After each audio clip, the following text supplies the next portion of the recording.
It's Wednesday, which means the QC Sportsnet crew is joining me, Grant Dahlstrom and Joe Winkle. Let's start out with UT's close win over Alleman, 53-45. And Grant, this was a game that started out great for the Panthers. They were up 30-12 at halftime. What happened that second half? It definitely, the way the first half went, you wanted to guess that it would have turned into as close of a game as it did. But in the third quarter, you kind of felt it turn around. UT started the half off solid. Octavius Hickman, who had a spectacular night, scored the first 6 points of the half. So UT was all out dominating. But then Alleman got back in it. They hit a couple threes, and then they started to adjust defensively, which made life tough on the Panthers. They had 3, 4, 5 straight trips up the floor that ended in turnovers. And Alleman was doing a good job of capitalizing with some made shots and taking advantage of the mistakes that the Panthers did.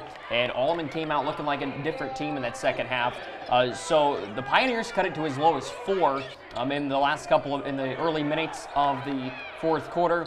But then luckily UT, there were a couple timeouts in there, and so the Panthers were able to kind of take a breather, settle down in a game where it kind of felt like they were getting ramped up and playing a little faster than they would have liked to in that second half. So Alleman made life tough on them in that aspect, but UT got a big Josiah Massey 3 with about 4 or 5 minutes left, and that put them up 9 at that point. Then they finished the game, hitting 5 of their last 6 free throws, which was huge as well.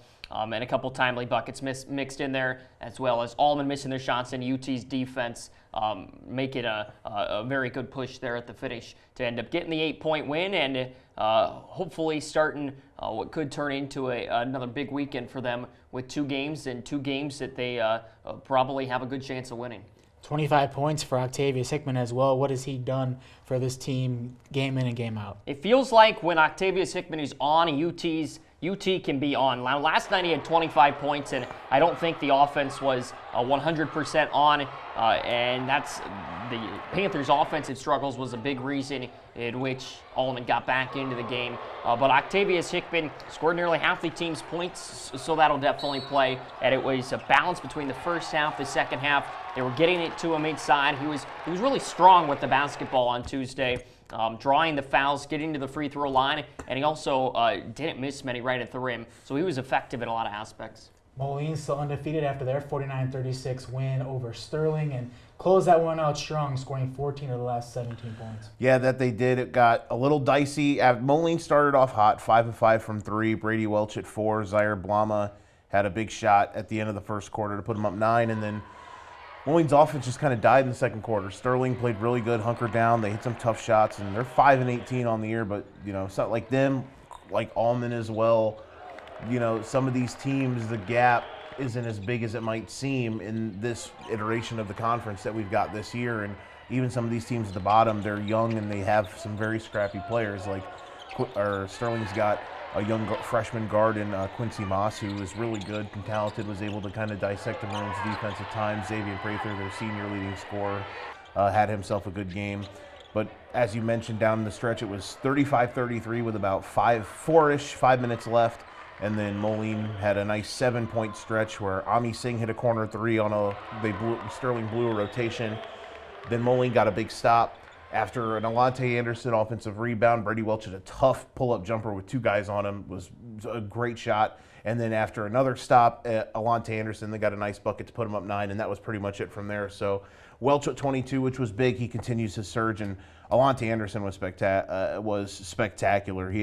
But you look at the stats, it's not going to blow your mind, but he had 6 points, 3 boards, 6 assists, and he's been probably the best defender for the Maroons night in and night out this season. So a really good showing from him as a sophomore. Seems like there's been some games this year where their offense gets really stagnant. What can you see about how this offense can get on a better rhythm?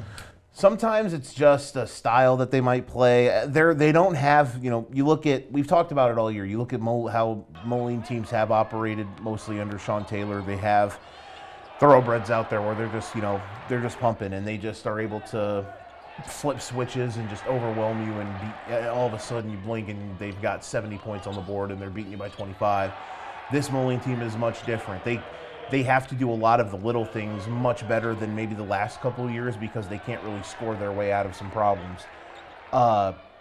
It's just with the outside of Brady and Josh Hendricks, who even Josh Hendricks last year only played, if they played 31, 32 games, maybe a third of them at best are games he saw legitimate high-level minutes in. Not even high-level, he was like the 7th guy, 8th guy maybe at times. So like outside of Brady, he's the only. Those are the only 2 guys. Like those are the only guys that have varsity experience. And I know we're 2/3 of the way through the season now, but it's those reps and whatnot. They just haven't been there for other people. So I think that some guys maybe haven't figured out the smoothest of roles at times, and I think they also know, hey, we got to defer to these guys in certain aspects, and it's just a different brand for this Moline team. They don't have the highest octane of punch to blow you out. That's why a lot of these games are going to be close and they are going to be dogfights, but what they have done is they have bludgeoned teams in their conference wins. They are 9-0. Which, if you would have told me at the beginning of the year they would have been 17-6, and at this point, and 9-0 in the conference, I would have told you were crazy. I'm just being 100% honest. And Sean Taylor, Sean Taylor didn't say it that way, but he said it about as close to that as you could the other night, after the game. They have just been so thorough with their execution in late game situations. They've done in both UT games, especially the one on Friday night, in the Rock Island game. Both Sterling games, they were awesome in the second half. They only gave up 12 points in the second half last night against Sterling. So all of these games and these second halves and fourth quarters, even though there's rocky moments throughout them, they have executed at such a high level and made winning plays and been able to close games in such a great way. It's been a sight to see for such a team that came into the year with pretty much no experience at the varsity level. Rock Island, dominant win as well. 21-point win over Galesburg. What keeps this team going?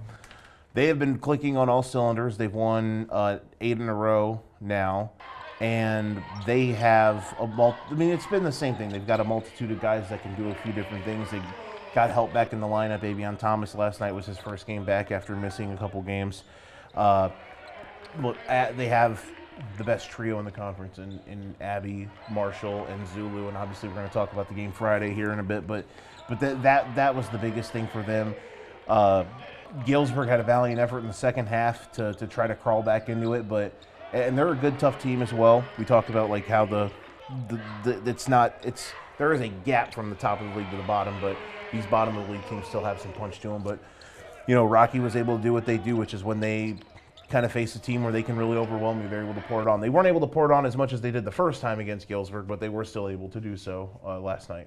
Galesburg coming to UT this Friday. How do you see that one playing out? This could turn into a pretty good game, and that's what it was the first time these two teams saw each other in mid-December down in Galesburg. UT trailed by double digits at halftime and had to work their way back into the game. Luckily, they got out of there with a 3-point win. Now, as we've seen each team kind of develop throughout the season, UT go up and down, up and down. Galesburg's kind of been similar with like a win-loss pattern. So it sets up for a pretty good one at the Panther Den. The Silver Streaks have 4 guys on their team averaging over 8 a game on the season. So they have a couple offensive pieces. At times they've struggled to defend, but for the most part, they've been pretty consistent this season and have done some impressive things against some pretty good opponents. So we saw UT maybe not come out with their A game last night, and that's why it turned into a close game against Alleman. So on Friday night, UT's just going to have to they still need to find this offensive rhythm. I'd argue we're yet to see their offense execute to their ability and be at that 100% mark yet in 2026. I think there's been glimpses here and there, but they need to complete 32 minutes offensively, and the defense is going to show up in big moments and force the turnovers that they've been able to do this season. So you hope that you can keep relying on that while this offense just it's just a similar story to what we talk about for most weeks, where that shooting and that rhythm on the offensive side of the floor has to be better if they can put together a complete game effort and win against Galesburg. But still another game they're going to enter being favorites, so you hope that they can come out with a win. And if they do, it'd be the first time winning back-to-back games since the back half of December. So it's been a while, and it would feel good, and it would be a confidence booster regardless. And a team that wants to get another win over Rock Island is Moline. That one on Friday, and I know Joe's excited for that one, coming to Wharton Fieldhouse. How do these teams match up a second time, Moline winning that first one? That they did. They won the first one. A part of me still doesn't know exactly how they did it, but they did it. Here's what it comes down to, in my opinion. It comes down to ball security, like who can dictate terms of the game. Really, I think that's the biggest key. I think there's common themes. So these two teams have a combined 9 losses, and I think there's been a common theme for each side. Like for Moline, 6 losses, there's been a common theme. For Rocky's 3 losses, I think there's been a common theme as well. For Rock Island, you look at their games that they have lost. I think it has been games where they've been unable to dictate the terms of the game and teams that have been able to handle the basketball against them. I think that's the thing for Rock Island is if you're a team that isn't able to really, if you don't have adequate ball handlers, we've talked about this all year, they overwhelm you and that you walk in basically with a zero-sum shot. Just because if you can't handle the basketball, their pressure is going to overwhelm you. They're going to get the ball and they're going to go lay the basketball in for 2 easy points, and they're going to do it over and over again until the game is over. Moline in that first meeting, that was now a big difference between the first meeting and this one. That first meeting was Rocky's first game against actual competition. I don't mean any disrespect in that. That's just how it was. Galesburg at the time was not as playing as well to a degree as they are now. That was really the only team with somewhat of a pulse this season that they had played going into the Moline game. So that was the first time all year that they had played a team that really wasn't turning the ball over every other possession. It's most likely. Moline was able to limit those turnovers, and they were able to. They still had them, and Rocky still had their moments where they got out. Devin Marshall had a couple breakaway dunks. Lawson Zulu had a highlight reel dunk. But they limited those. They were very few and far between, and they forced Rocky to play in the half court. And that's not the secret sauce. Rockies won games where they played in the half court. They played North Scott in the Illinois Iowa shootout and played a lot of that game in the half court and hit a bunch of shots. Against Peoria High, I think maybe one of their best wins of the season, and I was there for it to see it.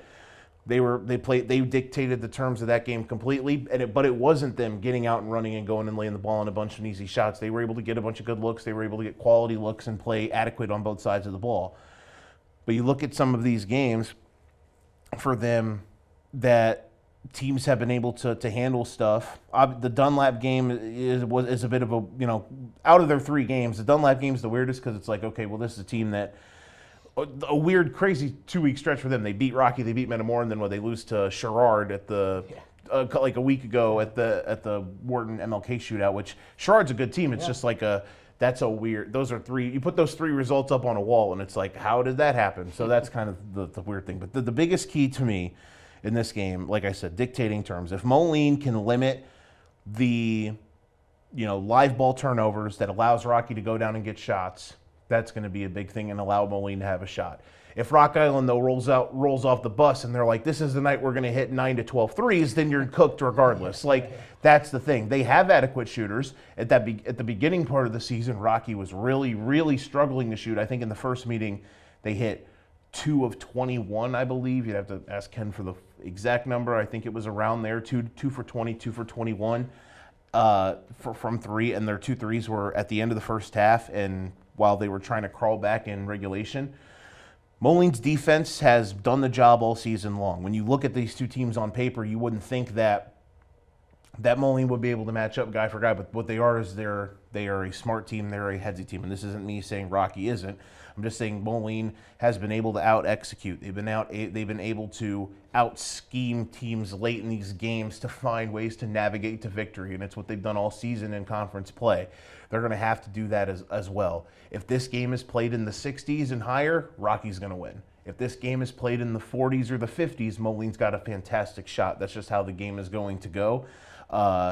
So we'll see. It's going to be an amazing atmosphere. That place is going to be buzzing, and I can't wait. It's a fascinating matchup considering how the first one went. Rocky's going to want to put so much into it, and Moline obviously too. Like, they obviously can't win the league title on Friday, but boy, oh boy, it would be a stunner if they won on Friday and then didn't, because they'd have a 2-game lead on everybody with only 4 games left. So it's a massive, massive game. It's going to swing the entire conference championship picture on Friday night. Big implications in that game. Moline Rocky Friday night, Galesburg UT. We'll see you at the games and right back here next Wednesday.